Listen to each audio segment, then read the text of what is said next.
Pod Chef. Pod Chef. Pod Chef. Pod Chef. You're listening to Pod Chef. When I say pod, y'all say chef. Pod Chef. You listening to Pod Chef. It's a podcast. And welcome to Pod Chef, and the only official Top Chef It's on podcast. TV. And if you find another Top Chef podcast, please don't listen to theirs. Come listen to ours only because it's the only official one. Today, it's a somber day, but it's also a good day. Reeves could not be here today. He passed on coming on today because it's his birthday. He didn't pass away. If people were listening and thinking that that's not what happened, Reeves just said last week he was not going to be here for his birthday, and he was clearly not joking. I thought he was joking. I thought the podcast was more important than his birthday, and I'm wrong. And that's fine. But this is how we will announce anyone's death on the pod. Yes. You won't read about it on Twitter or get an obit update. It'll just you'll hear about it on the pod, and that goes for family and friends. Yeah, and if people are wondering why Brian took the opportunity to just jump in there because he's supposed to be third mic, it's because Reeves is not here. So Brian, for one day, has been promoted to co-host of the show, and so he's going to be talking more. So if you are a Reeves fan and you're here for his co-hosting abilities, you can stop listening now. No, stay, please. And if you But think if that you I do talk leave- if you think that I already talked too much, I'm sorry. Yeah. So if you would like to stay and Reeves is not here, so please for his birthday, listen to the whole episode and then go leave a review, a critical review of how Brian did in his Please don't do place. that. You would love that. Nothing specific about me, please. I do not take criticism well. It's actually true. It's not a bit. So yeah, Reeves isn't here, and that was his only birthday wish, was that you'd leave a response, a review of our podcast, because Reeves wants critical reviews. So Brian, let's talk about it. You're on vacation right now. I am. I'm visiting my mom in Virginia.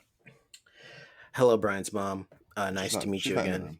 Congratulations and condolences. Yeah, poor her. She had a kid 36 years ago. Yeah, and now she's can't get rid of you. She truly is still dealing with the consequences.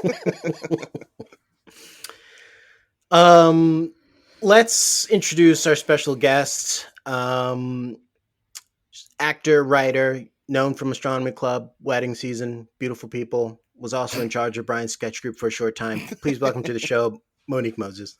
Wow. Thank you for checking my IMDb, because Beautiful What? People was 15 years ago. What are you talking about? IMDb? These are things I just know off the top of my head. Awesome. I'm so happy to be here. Thanks for inviting me, guys. I've never watched Top Chef before, but I am so connected to this particular episode, and I'll tell you soon. Oh, I'm so Okay. excited. But it's so auspicious. It's crazy. So Oh, okay. anyways, That's fantastic. Well, let Yeah. me hold on a second. Let me do my host duties. Of 'cause, course, please. Monique, have you watched Top Chef before?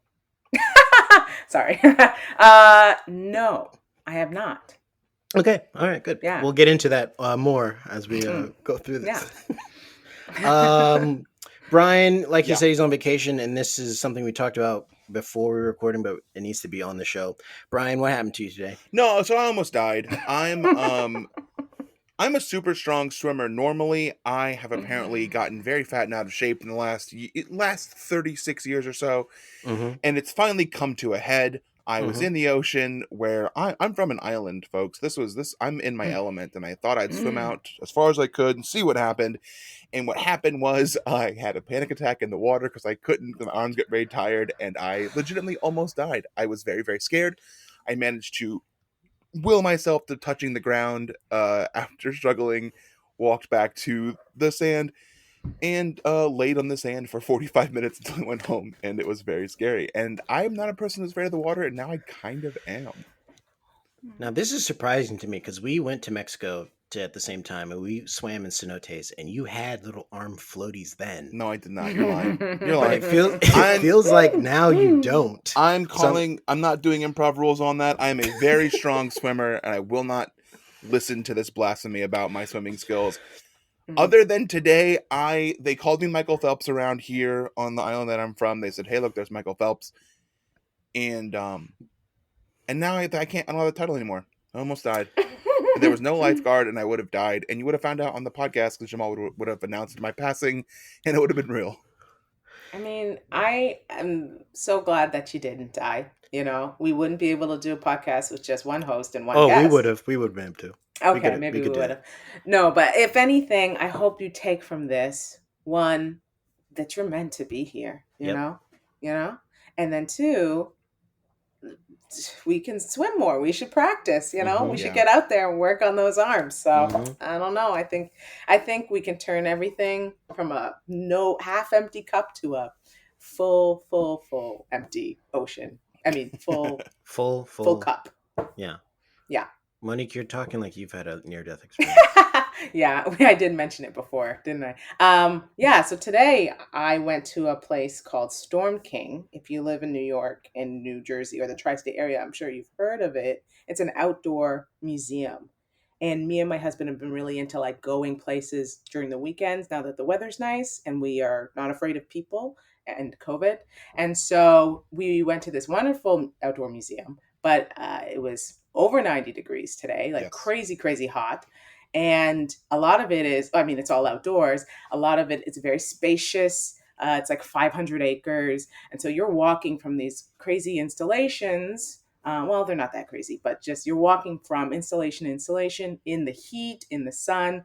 We did bring umbrellas. I did bring a fan, but I overheated and I had to get one of the go-karts to come get me and bring us back to the main area. So I don't think it was as not desperate. I don't think it was as drastic as Brian's near-death experience, but we definitely were challenged today by the powers that be, I think. Wow. Now, when you were overheating, did they then bring you one of those super church fans that you could, that is the world's first AC unit that Black people would use on Sundays? You know what? They didn't. And I knew they had a few in the back. Yeah. But I think that they reserved them for older ladies. Okay. I see. Okay. I may be old, but I look amazing. I'm 25. Very young. I'm guessing 25. Thank you. Yeah. Not a day over 20.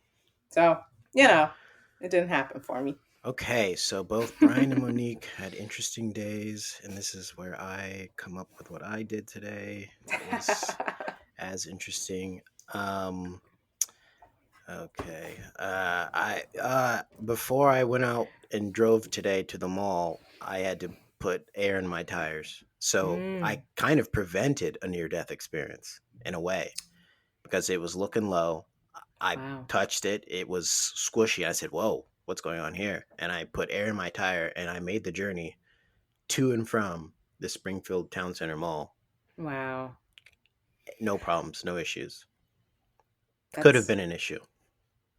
Could have been worse than both of your stories. I do want to make fun of you really quick for. Go ahead. Here we go. Excellent. So it sounds like you walked around your car and checked your tires before you got in, which is very much like something that a nerd would do. But I also want to recognize that, Monique, because of I hope that you learned from this experience and that you recognize that you are meant to be here, and that maybe you thank you start walking around in the heat a little more and work that muscle. This is interesting. That's scary. If you're like dehydrated, if you start to feel like you're gonna like collapse, that's a scary feeling. It is, yeah.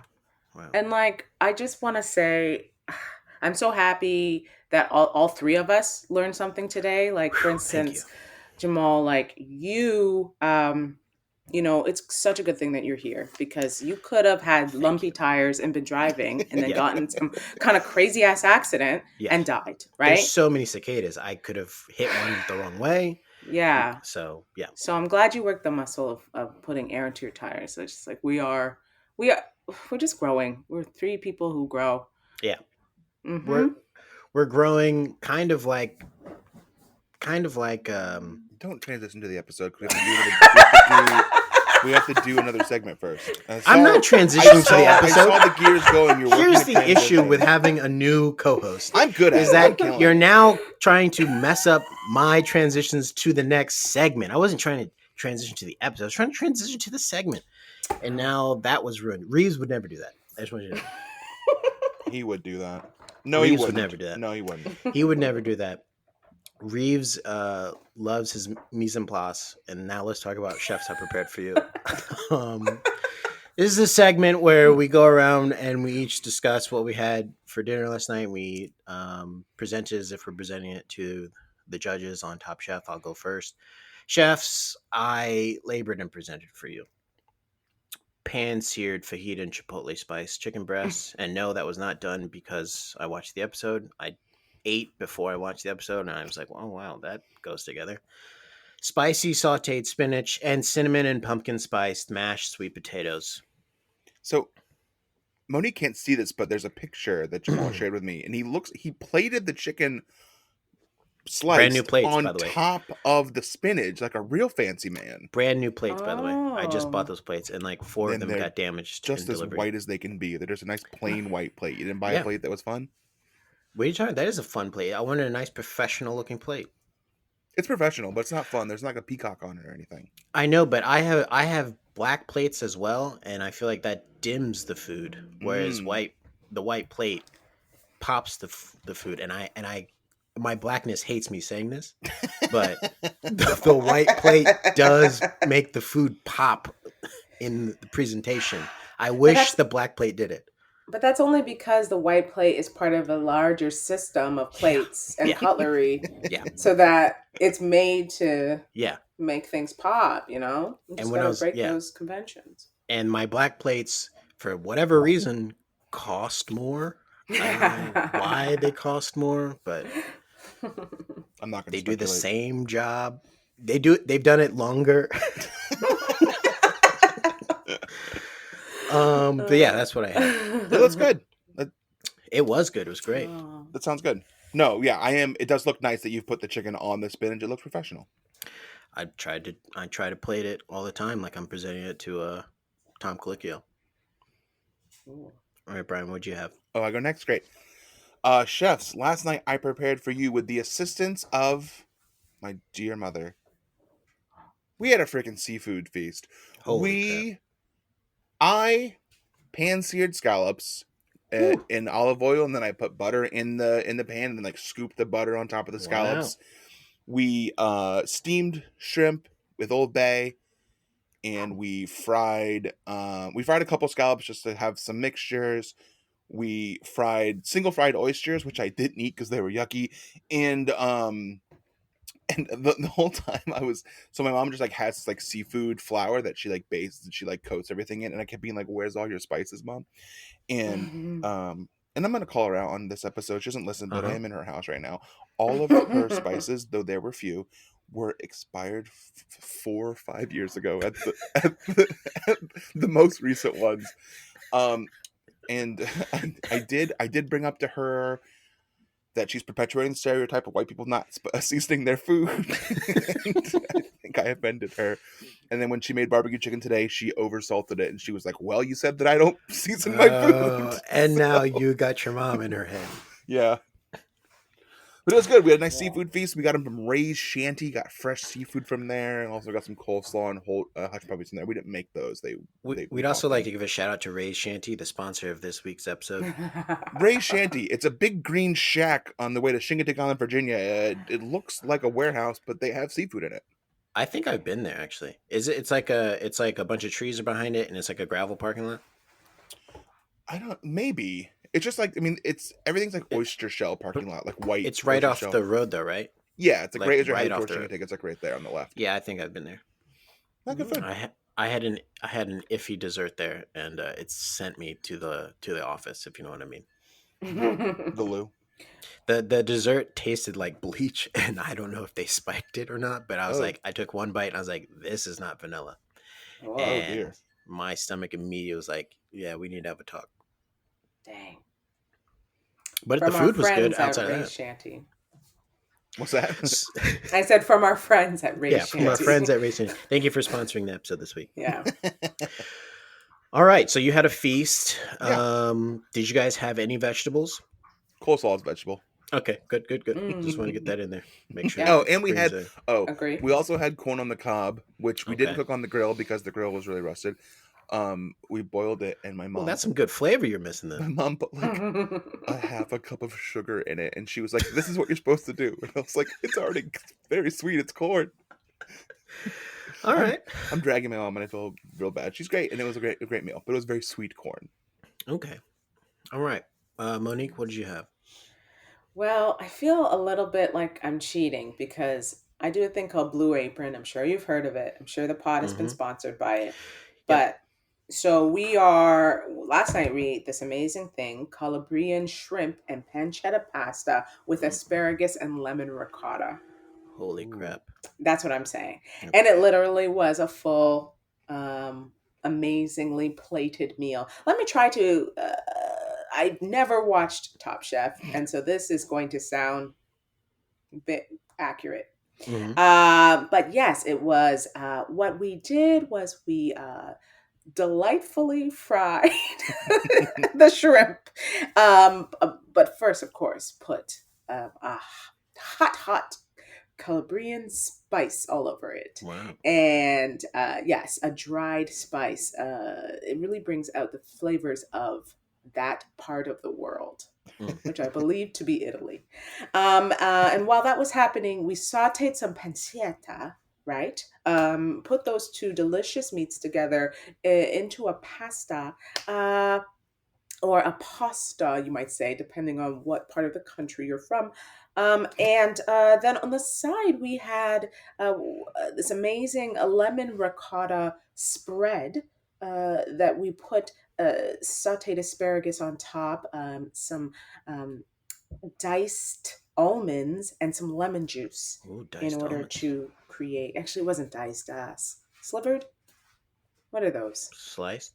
I think like the really Sliced. thin Yes. slivers of The almonds. we took the really thin slivers of almonds that was provided to us in a package and we put it on top. They gave us a wine pairing to really Ooh. elevate the Wow. meal. Zesty and tropical. We had cider. So it was delicious. That sounds amazing. And Mhm. this is the first time we've mentioned Blue Apron since we've had our falling out. So thank you for doing Damn. that. I hope they can come back and I'm let sorry. us. They didn't like Brian's ad read once because he said at the end of it that it tasted like crap, and I was like, Brian, that's not going to go well for getting him to come back. They tried to tell me that it was my fault that I did it wrong, Yeah, Oh but my I followed the gosh. instructions almost exactly. yeah. And the part that I left out were the part that I thought were too hard. He roasted a chicken thigh and drumstick at 300 degrees for 30 minutes, and it was still pink on the inside. And Brian got sick, Oh, and he said he was following the directions, and he said, wow. "Blue Apron, no, thank you." Do you have a meat thermometer? Brian, do you? I use this method, and it's called I touch it, and if it feels really Ah, hot to my fingers, Mm-hmm. then I'm yeah, like, yeah. okay, this is cooked. And Yeah. so I Right. eat that. And usually it's pretty okay. But with this Mhm. Yeah. particular meal, I got very, very sick. Mhm. Yes. I definitely see how Blue Apron was responsible for that. Yeah. It didn't tell me not to do that. And I think that's the point. Yeah. Yeah. Brian likes very clear, concise instructions, and Mm. if you don't give them, things can go wrong. But either way, Blue Apron, please contact our people. We'd love to have you sponsoring the podcast again and give us some more free meals. That'd be great. Because they I sound just- great. That Yeah, meal it that sounded Monique great. made sounded really good. Well, And- I will say we canceled it. Mainly because they make you do, uh, you can't make anything less than a half an hour time wise. And like, I don't have time to spend an hour sometimes cooking these things. And they be putting capers in everything, you know? And not everything needs capers. Yeah. Can we talk about that? Not everything we needs talk- capers. Can we talk about that? Not everything needs Not everything capers. needs capers. I don't know why I sounded like Nicki Minaj there, but feel anyway, like- I feel like- yeah, we canceled. I thought about if I should maybe mute my mic just then, but I didn't.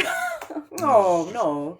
It Part seemed of the like something fun was conversation. happening just then, and I thought I was going to mute it. I like capers. Maybe not on everything. You put it on a bagel with lox and cream cheese, and that's good. That's good. But literally Yeah. every dish they were like, hey, we're trying to make this elevated. Let's Yeah. put capers in it. It's like, Get the fuck out of here. Yeah. Not every like a chicken dish, a beef dish. If they're putting capers and everything, it's almost like they've got too many capers. They got to get rid of their stock, and they're It's like, you read my mind. let's just put this in every dish so that we're at least shipping it out with every order. Like someone at Blue Apron made an inventory mistake. Yeah. And was like, "Oh, I ordered too many capers. Yeah. Ay. We got to find a way to get rid of these capers." And then they just send them out in every meal. Oh. This would be a good question for Reeves, and he's not here. But are capers just little olives?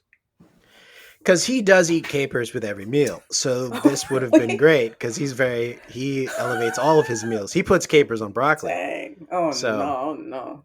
This is something that we'll probably find out about next week when he's back from taking his he's traveling the world right now just for today. He's in an airplane. He's taking an 18-hour flight around the world and back. So he's literally traveling the world. So Wow. we'll find out next week. I'm sure on the plane he's having something with capers. That's better than what I did for my birthday, which was record this podcast. That's not true. You loved it. It was your best birthday yet. And it's better than now I'm transitioning to how can I transition? And I'm being quiet and I'm waiting and Brian's appropriately. being quiet, and when I need him to talk and pick up space, Reeves would talk right now. And it kind of feels like me and Brian are kind of battling. And is that a tournament of tofu? Wow, that was a good segue. Thank you. And we'll be back after this break. And we're back from the break. Let's talk about season 18, episode 10, Tournament of Tofu. Guest, Monique. Yes. You said you've never seen Top Chef. What did you think of this episode? I mean, it was so good. I'm so happy that I came in this late in the game because, like sports, I can't really watch normal sports. I can only watch Olympic sports or like semifinal or final sports. And I that's really where get we're into it. And this is what we're at in this show. Another thing is I've been to Portland only once. And when I did, I loved it. But what I love the most about it is I went by myself on a trip to the Japanese garden. And the fact that this show took place there, I was like, I love this. Wow, that is kismet.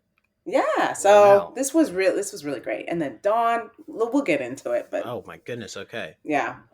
I loved it. Mm-hmm. All right, you loved it. And that place looked great. That Japanese garden looked fantastic. It has that little it has that Kill Bill water fountain thing where like it's like the wooden piece that fills the water, it falls over and it like dunks and it goes back up. And told my wife that I wanted that, and she said, "Of course you want that." Which I thought it looked cool, but she was like, "Of course you want that." She thinks I have bad taste. I kept waiting for Pai Mei to come out, and when someone made a bad dish, for him to like break their hand or like throw the rice at them. And that's a Kill Bill reference that maybe went too deep for. I missed that part. Who is that? Pai Mei is the guy that she goes and trains with. Like you say arigato, like we say arigato, like that guy? I don't think it's that guy. He's the guy with the big long flowing mustache and the white hair, and he can like stand on a sword, and he can yeah. You remember him when Bill leaves? What's her name? There first, and she's like, "Why do I have to be here?" He's like, "He's going to teach you how to be good at kung fu." Okay, I shouldn't have used Pai Mei. I thought it was a good pull. I thought that movie was still very much in the lexicon. It helps me if you use just the actors' names. Like if you would say like in the Lucy Liu scene, I've been like, "Cool, I know who you're talking about." Okay, I'll remember that. In the Vivica A. Fox scene, I'd say, "Cool, I know who you're talking about." Oh, it is, and I was right. That one thing I said is something he said also in the movie. I Googled, and so we're both right. Okay, we're both right. Good. And I'm wrong. And Brian, that's good that Brian, you are wrong. You're wrong. The white guy's wrong. And I'm the one who brought up Kill Bill in the first place. So. Yep. Oh, jeez. Joke's on me. All right, so Brian, this quickfire challenge is one of your favorites. It's a commercial. It's a commercial. It's a commercial. It's a Chipotle commercial. Oh my god! And this is timely for me because 2 weeks ago I had my first ever Chipotle bowl. So, and now we're all making connections. Wow, really? First ever? First ever, it was a dry bowl. I'm a dry guy. I didn't have any Wow. sauces or any guac. It was just lettuce, double chicken, rice, and black beans. Wow. And it was very good. It was very filling, but also not filling, if you know what I mean. I wasn't Mm. feeling heavy afterwards, but I was full. So now I understand the allure of Chipotle. I get why it would be a commercial challenge in this show. I like that Tom Colicchio, Gail, and Padma were all assigned two chefs because I love when they have to go head to head. Yeah. Yes. And then Richard my Carrie made an observation in this episode. She wonders um if they're like setting up Richard Blaze to be a full-time host soon, because he like Mm. had a big role this episode. Like, he wasn't assigned a food thing. He was like the guy who decided the winner after everyone kind of won. And at the end, he was always kind of like featured. But we don't like Richard Mm. Blaze in this episode. He's the white guy with like really weird hair. Yes. I Yeah, remember. he had an episode, I think, and also a talking to after the very first episode because he came out with huge hair, and Padma commented on it, and since then his hair has been very much More normal. normal.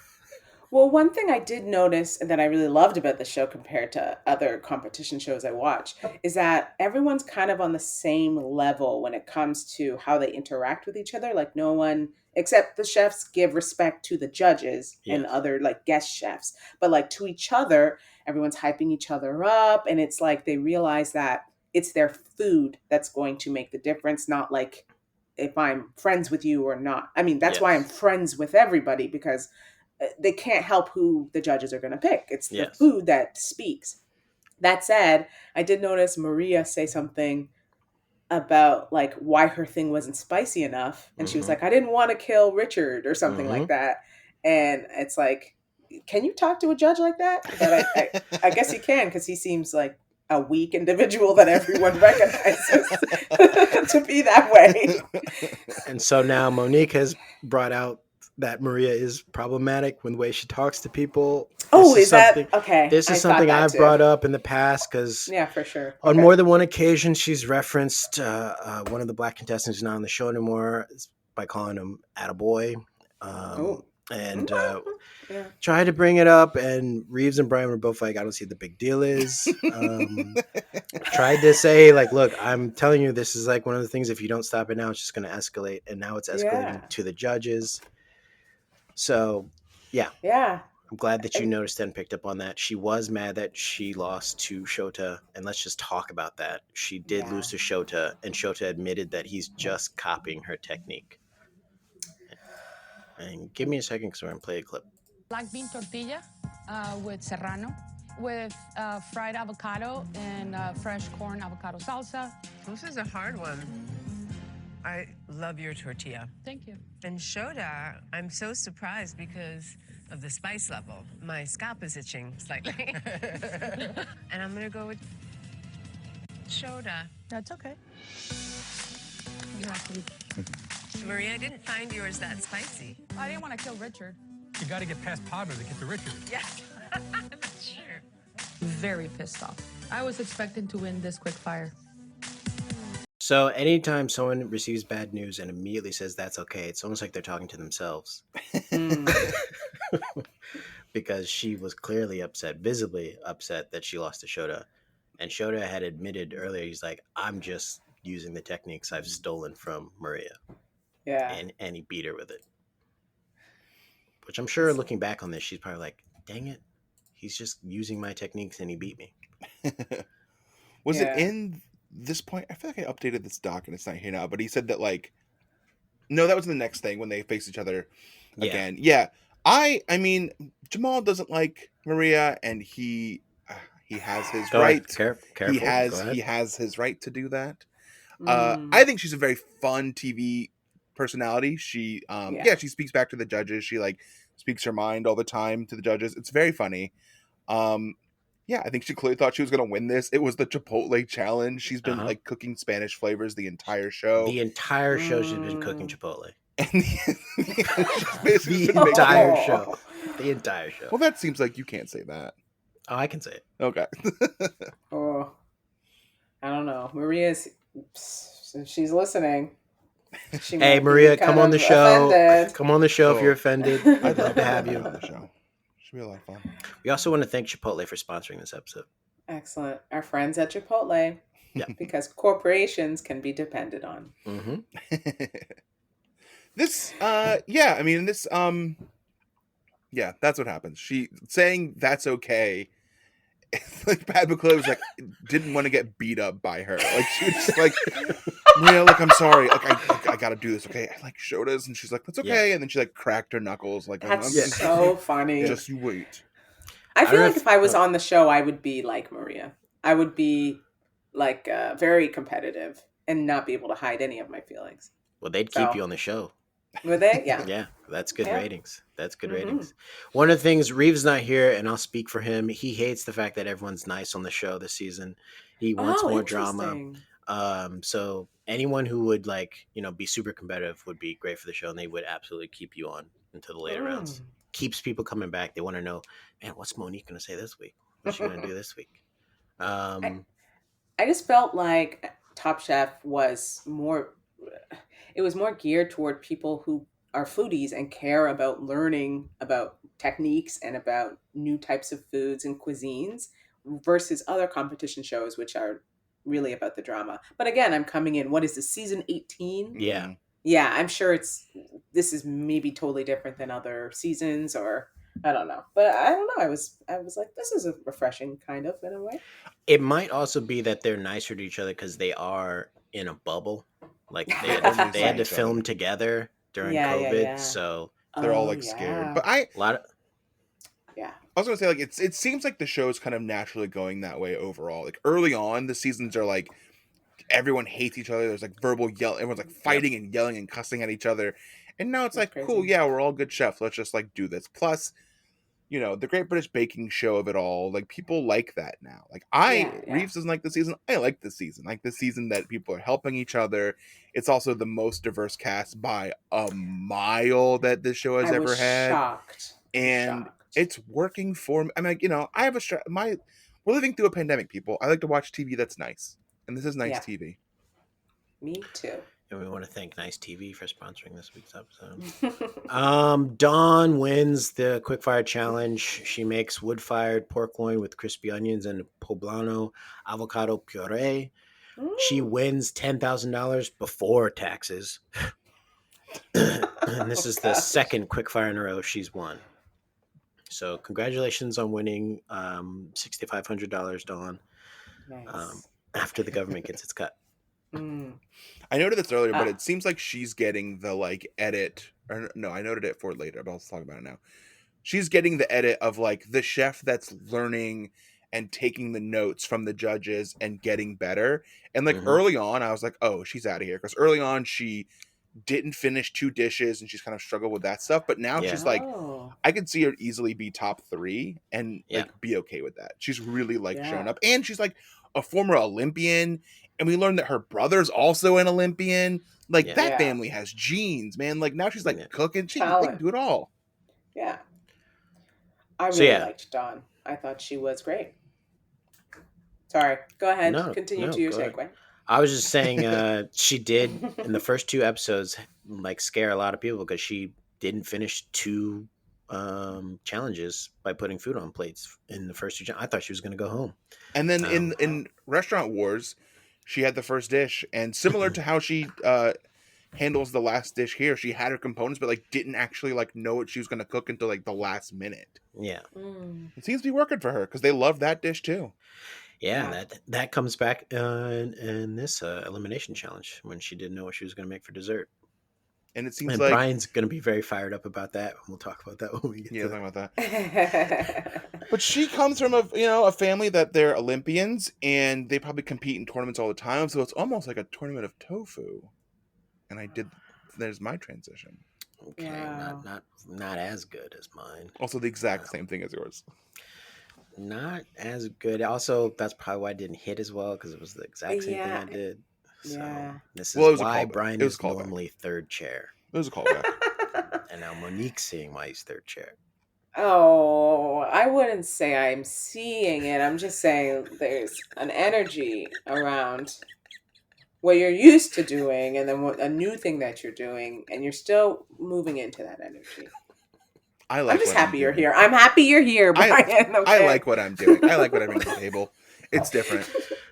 It's good. Keep those affirmations coming. So let's talk about the elimination I'm challenge. I'm practicing. What's it called? Where you Alignment? everything is just positive, The Oh, power gratitude. positive thing. like gratitude, and then there's like it's not like reckless positivity. It's something like that. Oh, I know what you're talking about. It's like oh, I know what you're talking about. It's Honestly, reckless positivity sounds pretty It's- It's bomb. almost like that. Yeah. oh, I know what you're talking about, but Fucking now the reckless words positive. escaping me. Let's just go with reckless positivity. Yeah, let's just go with it. Yeah. Reckless positivity, and that's now also the name of the episode. You don't choose that. I choose that. Well, I just segued to it. So the elimination challenge, let's talk about it. The chefs competed in a multi-round elimination tournament, Dragon Ball Z style, set at the Portland Japanese Garden featuring tofu. They had to use medium tofu, firm tofu, extra firm tofu, and if they didn't pass the first round, didn't win, they had to do the second round, which was fried tofu. And then if they lost that round, they had the last two losers had to do soft tofu, but make it a dessert. And boy, is this a lot of tofu. Now, question right out the gate. Who here has had tofu? I have. You Yeah. guys haven't? I have. I've never. I've Jamal had tofu. I doesn't think, eat once. things.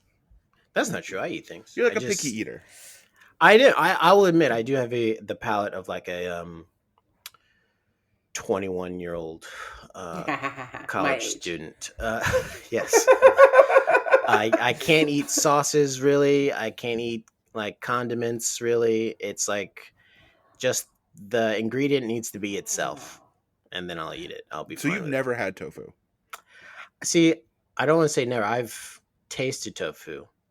I have never like ordered it and like purposefully gone out of my way to have it.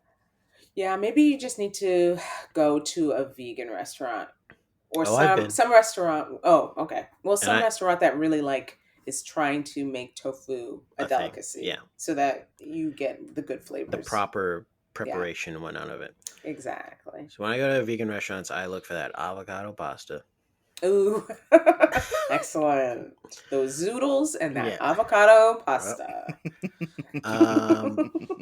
So yeah, this is a tofu challenge. And they draw knives, and Maria now has to go against Shota, but now she has to go against Shota in his specialty, which this is almost like, and I'm gonna use the NBA as an example, when you're up 3-1, and then you gotta go back to the other team's home court, and it's like this is not gonna go well. And now Maria's at an elimination game, and she's going against Shota at his home court. I mean, he works with tofu every single day. So if he beats you doing your stuff, you're probably not going to beat him doing his stuff. Yeah, she even says that Shota uses tofu like she uses lime and chili, which I guess she means that she puts it around the lid of a beer.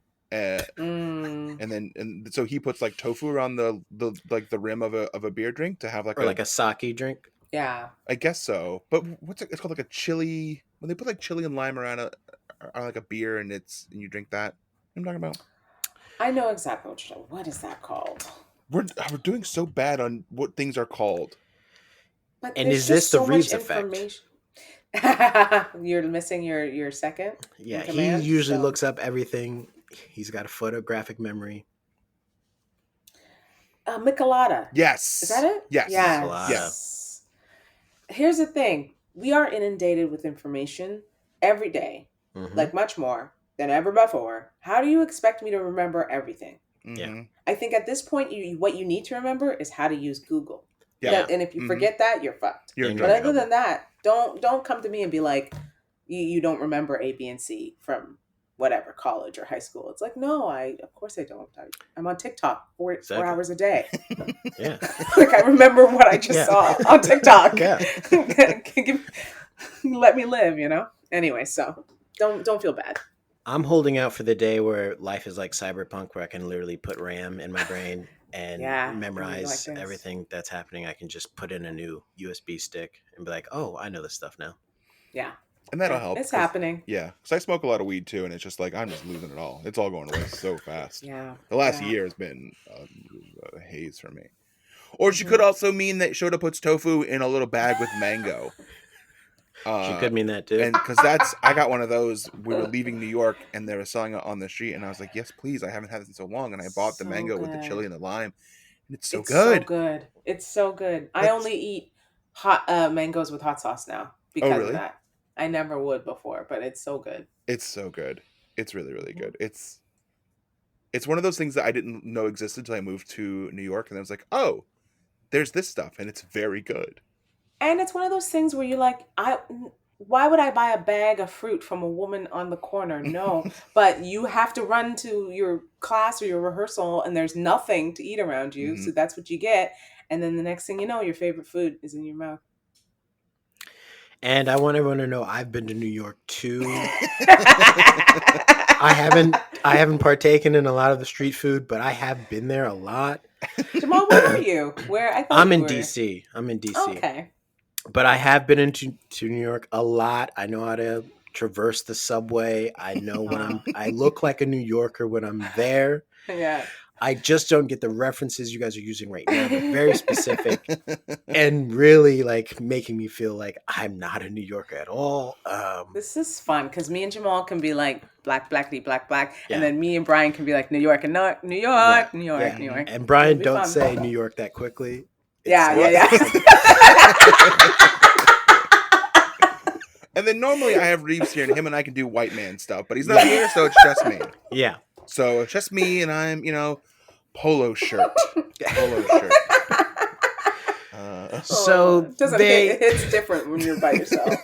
I need someone to go, yes, I love those too. So they tour the tofu place and they go back and work on their techniques, but they show up and like none of their techniques are really working except for the people who are like used to working with tofu. I gotta play this clip because I do love when Maria literally checks on her tofu, knows it's not working, and then is asked, how's your tofu? And she lies about it. Check the tamales. They're not done. Maria, how are your tamales? I will let you know as soon as I find out. I mean, she knows. She just found out. They're not done. Mm.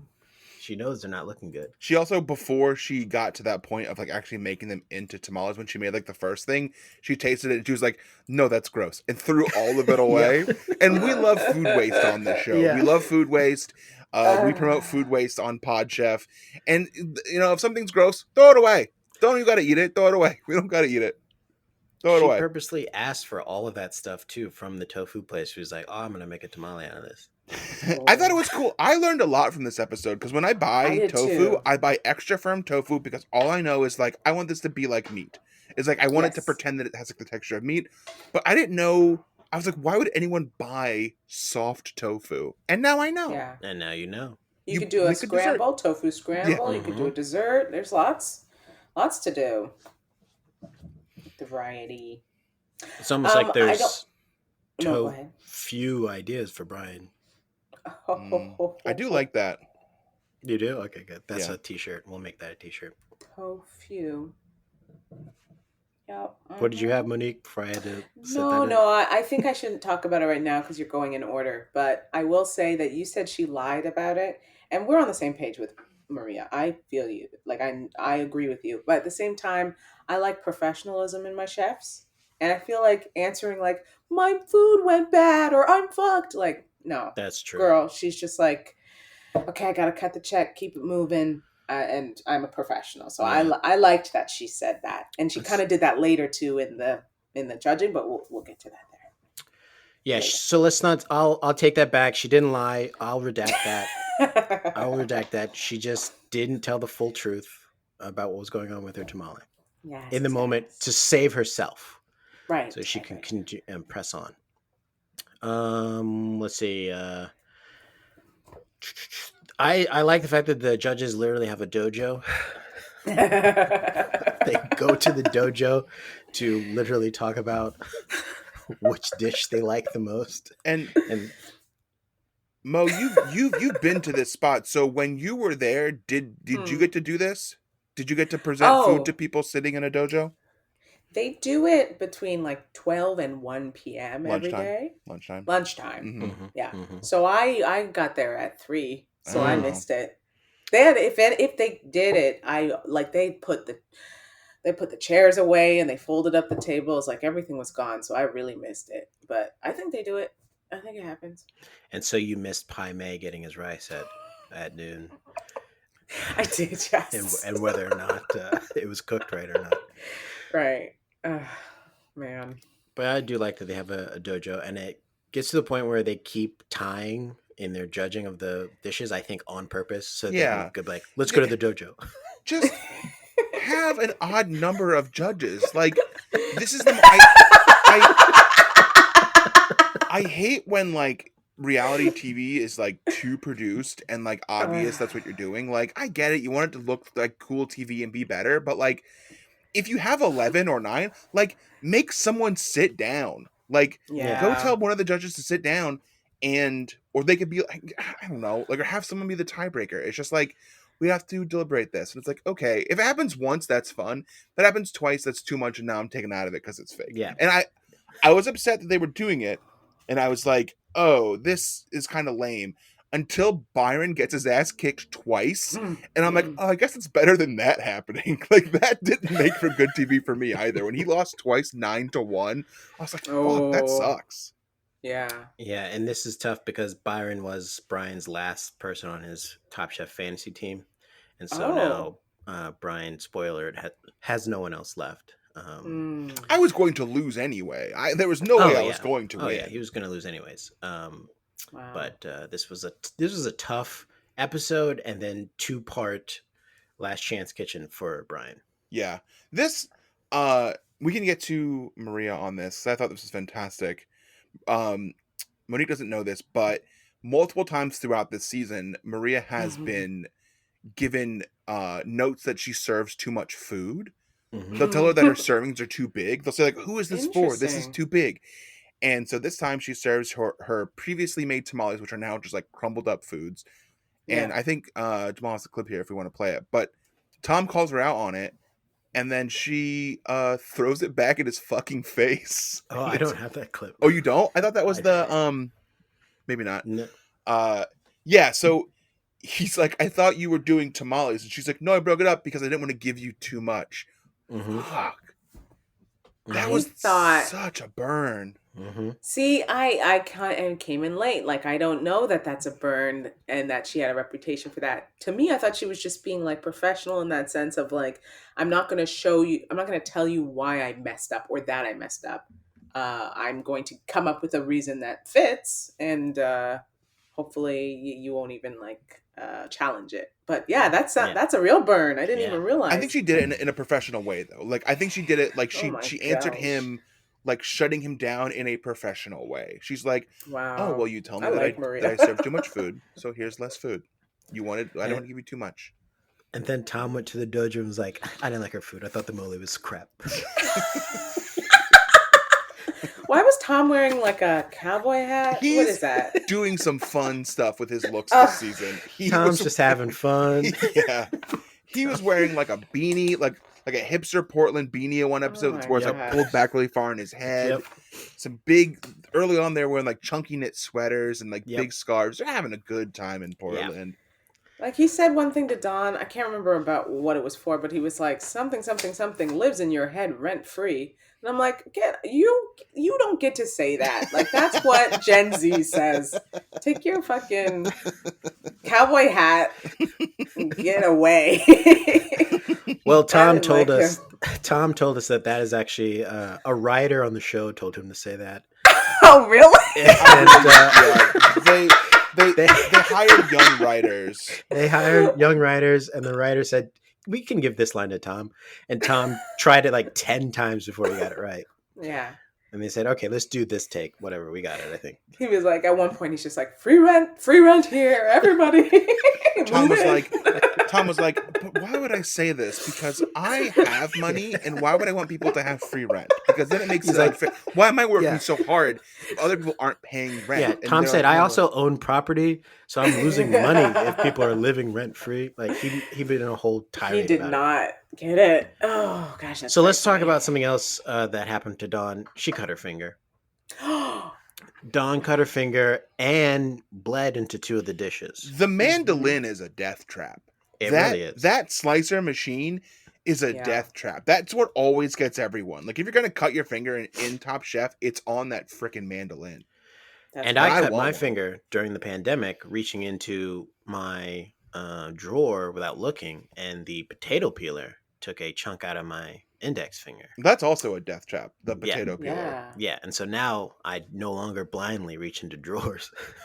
Now, actually, that's important. What you didn't specify what type of drawer, like. So it was the utensil drawer. So it's like I was reaching for a fork, and the potato peeler was just at the right perfect angle to slice off a chunk of my. I'm sorry. I'm sorry. I don't know how many drawers. I do know how many drawers you have. Why is your potato peeler in the same drawer as your fork? Those are separate utensils.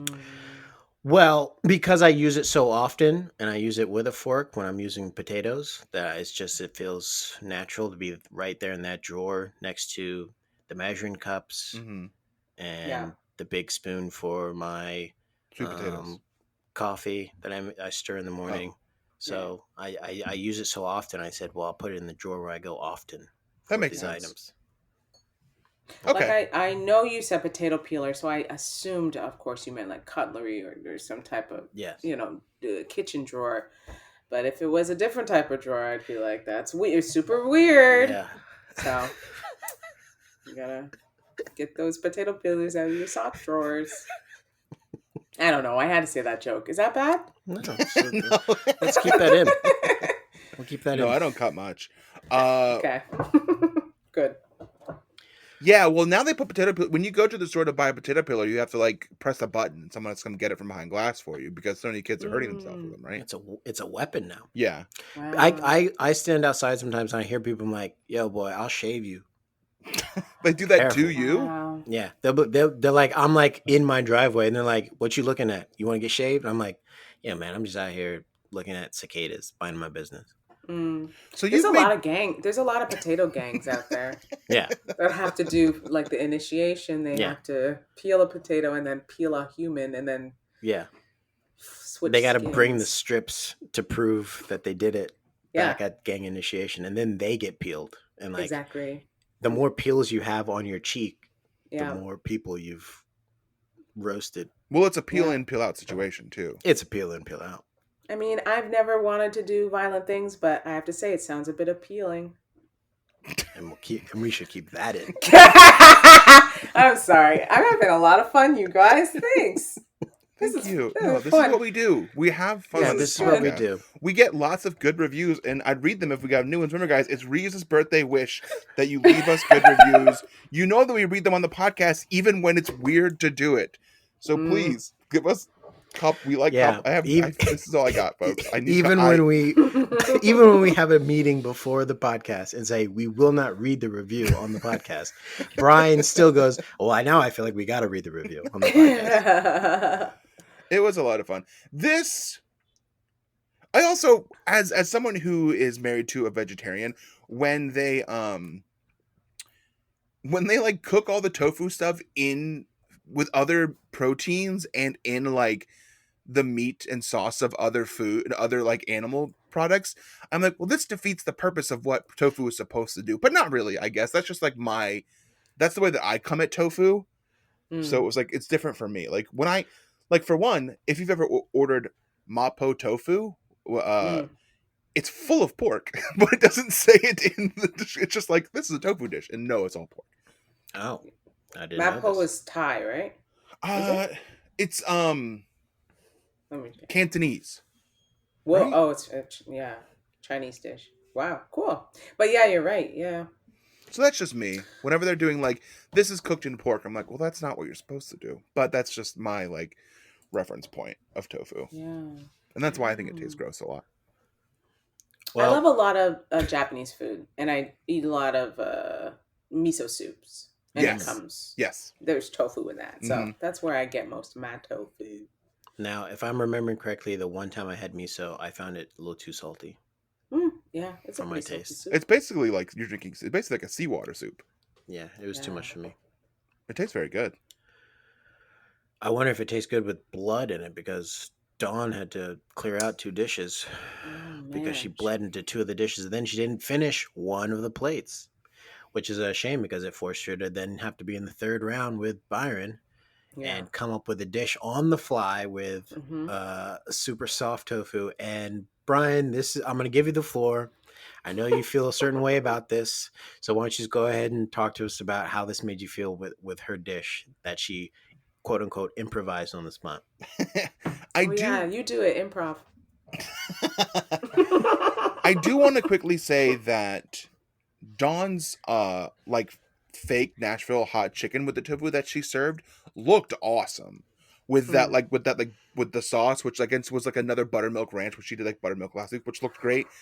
And even the special guest judge was like, I want to vote for hers. Like he was like, I don't care if we can't vote for hers. It was really good. She didn't get the pickles on there, which would have probably made it great.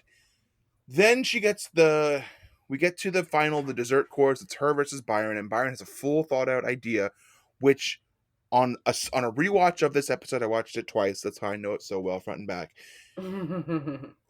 You know, they ask each other what they're doing when they're working on their stuff, and Dawn specifically asks Byron, and this could be in the edit, it could be the producer's work. What are you making for your dessert course? And he tells her. And then in the end, and then he asks her, what are you making? And she's like, I don't know, I have components, but I don't know what I'm doing. And then in the end, it's them against each other. And she says, I don't know what I'm doing, I have these components. And he's like, oh, I didn't know what I'm doing. And then they both make their dishes, serve them to the judges, and the judges are like, these are the same dish. Mm-hmm. And And this is a spot where maybe Dawn had too few ideas. Yeah, too few. I think, and I don't think it's not cheating, but it is like, I don't know what else to do. I'm gonna do that. And like honestly, like what else would you have done? I don't know what I'm gonna do with soft tofu for a dessert. But like, you know, I don't know. Byron, his had mango, right? And hers didn't, right? Yeah, right. So, I mean, I feel like that's enough of a difference. I mean, they're the same type of desserts in the sense that it's like a puree, right? I don't know. Yeah, But they did like yeah, pudding sort of with the soft tofu. yeah. And they each had like a crunchy bit and then like a something else bit. And hers So was like a sesame cookie and his was a mango, but the base was the same. Yeah, they both had a tofu mousse as the base. Yeah. I see. Dawn had a mango tofu mousse with macerated mango, diced soft tofu, and sesame okra crumble. And Byron had soft tofu mousse with honey okra and dried mango granola. Oh, hers had mango too. Yes. Oh. So, I mean, honestly, they're basically the same dish. They really are. What is that called when people have the same ideas? Aligned thinking? Is that what it's called? Yeah. I think it's joke thief, right? When yeah, what's it called when my sketch team that 4 people came to the show does a sketch and then SNL does it a month later? It's called Joke Thieves, right? Yeah, it's called they stole my sketch. Joke thievery, I think. SNL stole my sketch and did it. Like they do have one dark night, like one night where they're not writing or they're not like producing anything. That's their night off, and they could be at shows watching shows in order to steal your work. Yep. Mm-hmm. I'm just saying. And they're probably not, because most of my sketches are about farts. And Monique can attest to that, and I still do it. And you know what? I think it's funny. And you know what? People think it's funny. Honestly, best writer on the team. Wow. And shout out. And should we keep that in? In your face, Dave. And all everybody else. I said that to everybody. Shut up. Oh, damn it. All right. Well, now I feel bad. I felt good for a second. I didn't think you'd say that for real and mean it, but the fact that you immediately took it from me. Uh, Brian, don't feel too bad because you weren't eliminated. Byron was. Listen to this. Oh. Byron, please pack your knives and go. Thank you. I'll see you at Last Chance Kitchen. Yeah, and I mean, to go out before a panel like this is an honor.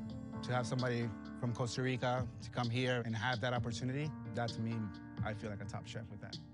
Thank you very much, guys. Just the beginning. You'll have a long career. Just the beginning. Just the beginning. Thank you, John. Thank you so much. Obviously, taking it all was the end goal, but I'm happy. My heart is full. They're both crying. Who is? Oh no. I push myself in many ways that I've never pushed myself in my life. And I'm proud. I'm proud of everything. Wow. And so Byron's gone. And just a quick update on the fantasy team standings. We are now at week 10, and Byron is the last player for Brian's fantasy team that was in play.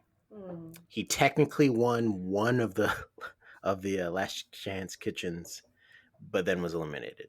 So now it's just me and Reeves, and we are 3 points separated. wow. From 76 and 73, and we've got 2 weeks left. It's coming down to the wire. That's going to So, be intense. Brian, do you have any words you'd like to say for your team? Yeah. Team deathmatch? yeah. Which literally... It's times like these I'm reminded of great coaches of the past and what they've done when their team faces adversity and when they fail and come up short. Your Okay, Phil that's good. Jacksons, Mhm. your Pat Rileys, Name one more. your Vernon Merritts, who was my Little League coach who never played me as a little kid because I was that bad at Little League baseball. And to my team, I say, you fucking let me down. Ooh. I look like a fool. I picked you with my heart. Byron, I picked you because you're from Costa Rica. I got married in Costa Rica. I love it. Great country. Fantastic. Love it so much. Please go, everyone. It's fantastic. Brian is also only married in Costa Rica. He's not married in the U.S. I that's probably true. Oh. I picked Brittany because she's from Richmond and I went to VCU in Richmond. I forget who my team was, but you all let me down and you suck and I'm out and who cares? And this Last Chance Kitchen was crazy. I only sent one link to Monique. I'm sorry. I didn't realize it was going to be the finals of Last Chance Kitchen. Byron beat Sarah, which is crazy. Sarah's a great chef. Yeah. I mean, I watched the first 10 minutes of it, and then I was like, I'm not going to watch another. I don't have time. I don't No, that's blame fine. you. But, yeah, it was a really great. It was good. And I kind of feel like they got rid of Sarah because she would have been too strong to come back in the show because she was on my team, and that would have given me another person who's back in the show. Her offering was very creative. I was like, I did not expect her choices, and I really liked it. But then I also thought, I guess the ask was for traditional, right? Yeah. Japanese food. So, yeah, I understand Yeah. why she had to go, unfortunately. Yeah. You said that you eat a lot of Japanese food. Which bento box I do. would you have preferred out of those two? Honestly, hers. Yeah. But his was felt more traditional. Like it felt more safe. Yeah. And so that's why I would want to try hers because it was like, oh, these seem like a fusion style type of bento and different flavors that I'd never tried before. So, Mhm.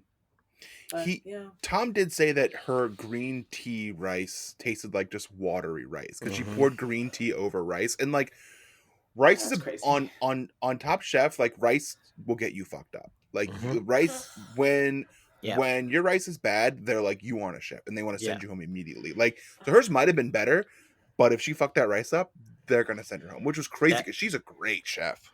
That is a thing on the show. If you make risotto, it's literally called risotto. Risotto. Yes. Because almost every chef gets it wrong and gets sent home. Yeah. Oh, dang. And then after that, the one that Monique didn't watch because it was 30 minutes long, which I was surprised it was that long. No one should watch that. I didn't watch it either. I just went to the end to see what it was.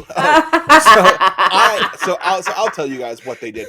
It was actually a very cool setup. They made the four who's left: Maria, Jamie. Well, hold on. Let me go through it because they're on my team and Reeves' team.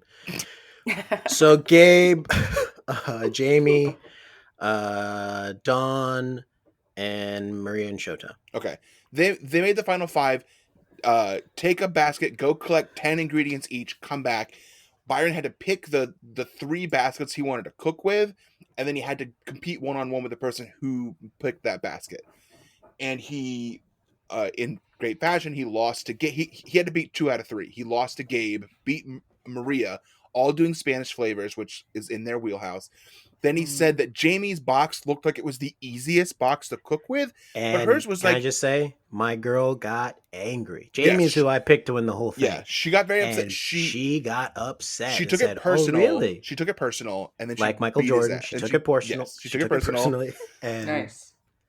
she beat his ass, and She he beat had to his cook ass. 4 dishes in what's probably a 12-hour. They're probably there all day shooting this. Mo knows she shot a TV show. It takes a long time to shoot a TV show, right? No, about 15 minutes. Oh, okay. Well, then. What's the genre? Like sci-fi? 20, 25. Okay. Well, I don't know. Okay. Well, I'm wrong then. TV's super easy. You heard it here first. They do it in no time at all. One take, everyone. time. One shot. One take. And one for safety. Yeah, that was hard. That was tough. They didn't want him back. It was like it was an impossible task. They didn't want him back. I think they were worried that Sarah would have got back, so they picked Byron so that I really has do to think lose. they were scared of Sarah. Wow. So yeah, so Byron's gone, Sarah's gone. Our final 5 is set. You heard it here. They're on Jamal and Reeves' team. My team is out. They disappointed me, and that's Top Chef. And this is kind of like proof that me and Reeves, just looking at people, can kind of pick winners and like pick people just looking at them can like spot talent, you know. And I don't know what that says for Brian because his team's gone, so I don't know if that means he can't spot talent. No, I can't. I have an eye for losers. That's and you just need to work. You just need to work that muscle. You know what I mean? Like you just need to. I need to recognize work on picking better people. Yeah, I need to work that muscle. And does that speak poorly of my friends? Well, no, because I'm your friend and I'm a winner. So I think and Reeves is a winner. You know Monique, she's a winner. Mm-hmm. So I think friends. Friends. Did you just question it for friends? There's a power dynamic there. Wow. Has to keep liking me. Let's not go too far into this. We had Sebastian Canelli on a few weeks ago, and he was in the room when I didn't get on a Lloyd team, and it got a little too real for me, and I felt bad. So let's not dive into my past comedy That's endeavors. not a bit, so we'll just move forward. Let's do our last segment called Add Foam, Debone, and Send Home. This is where you pick between me, Brian, and Reeves. And tell us which one would you add foam to, which one would you debone, and which one would you send home? Oh. Okay. All right. So I'm going to, since he's not here, I'm going to send Reeves home. Okay. Easy. Because he's already there. Yeah. Happy birthday. Happy birthday, Reeves.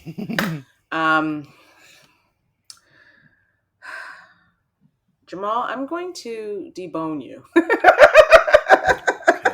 Sorry, it sounds so ridiculous, and I'll tell you why I will debone you. Okay. I think you've been the number one host of this show for a really, really long time, and you do it really well. That you might need somebody to take you down a notch, so that others can get the opportunity to come up and also become good at being number one host. So I'll debone that. I hate this. Okay. Okay. And then and then for Brian, I will add foam so that anytime you swim. I'm so sorry because this is actually probably really traumatic. Like you had a bad day today. I'm so sorry. No, I'm okay. Look, I've already forgotten about it. And I would like to have foam. That way, if I ever drown, I won't do it, and I'll just float. You will never. I never want that to happen to you. So I will add so much foam. You'll just be like, I'm not swimming anymore. I'm just floating. That's fantastic. And the good cream rises to the top. Exactly. Yeah, the good cream. That sounds like a tofu tournament. Let's keep all the transitions in. They've all been great. Monique, this has been a pleasure to have you on. Do you have anything you want to Thank you. plug? No. No. Just no, don't. I just watch Astronomy Club if you haven't yet, please. You'll love it. It's fun. And yeah, I'm doing some other stuff, but I don't want to say anything because I don't know what's happening with it. So just also follow me on socials. Follow me on, Instagram, the Twitters, and the TikToks, all the same handle at Nutella Cartel. And any news that will come up, exciting news, which might soon, you can get there. Okay? All right. Yeah. Thank you so much for coming on this episode. Yes. Brian, do you have anything? Yeah, no. Thank you, Monique. Check out Astronomy Club. It's on Netflix. It's great. I like to tell people that I was directed by someone who was on a TV show. It's a lot of fun for me to have a connection to that. Yes, it's a great show. I also want to say one thing. I don't know if you guys know this. Not you, Jamal, but you, Brian, you and team members from our team. But you, because they were the inaugural sketch teams of that theater, right? That's not true. Of this new wave of sketch teams. And so the directors got to watch a couple days of auditions and pick the teams, straight up rosters. This is my roster that I want. And I picked these people and fought for them. And Brian was one of them. So I'm just saying that you're good at what you do. So I'm really happy to see you again because you're wonderful. Thank you. It was great working with you. It's fantastic. Thank you for with you being directed by you. There's a power dynamic here. There is a power. You can't say anything fucked up because I know Ted Sarandos. So Thanks. Is that even how you say his name? I don't know. We had one season. Okay, don't worry about it. All right. Keep going. And until next time, we'll pack our knives and go.